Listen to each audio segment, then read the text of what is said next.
So this might be the shortest video that I'm actually going to make. We see in Genesis 23 here, there's an entire chapter devoted to talking about how Abraham handles the death of his wife Sarah. And Sarah's death is emphasized, I think, for a number of reasons in Scripture. She is the, if Abraham is the father of many nations, if he is the if his descendants are like the sand on the sea and the stars in the sky, then so are Sarah's, So I think there's a reason that she's getting a chapter devoted to how Abraham handled her death. And she died when she was 127, as we read here. And Abraham, as if her death wasn't costly enough to him, he wanted to go out and he wanted to honor her further by paying a price for her burial. He had so much land. He was a wealthy man. He had land, he had servants, he had places to bury her, most likely. But he, it doesn't say in the Bible that he had other options, but he definitely did.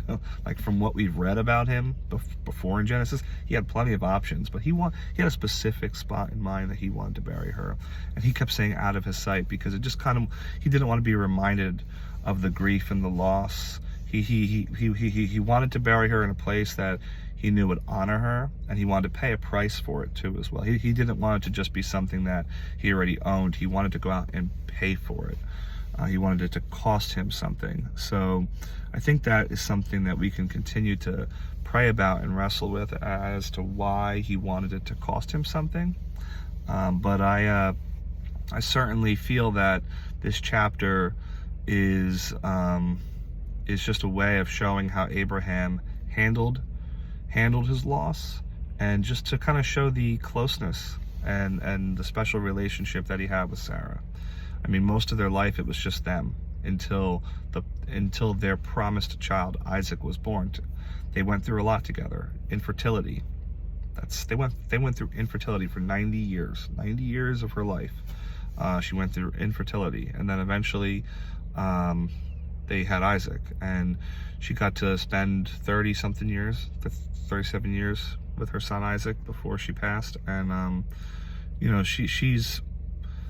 I can't think of anywhere else in Scripture, off the top of my head, even with Mary, that talks about another woman's death in the Bible. So really, Sarah, this is really a special chapter that just kind of shows how much of an impact her death had on Abraham, and how heavy the loss was for him of losing his wife. So I think it's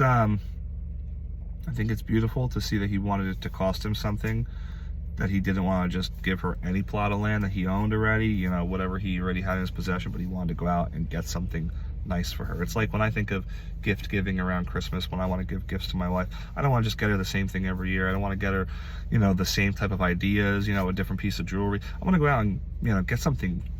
I want to make it special. I want to make it special for her, and I think that even in her death, he wanted to make it special. He really did, because she was special to him, and she was special really to the world, because she bore a son, Isaac, who would become all his children, Jacob and all of Jacob's children, would become the Jewish people. So, and then through the Jewish people, obviously, we were able to get Jesus. So that's all I have really for Genesis 23. I hope that you guys have a blessed day, and I'll talk to you soon.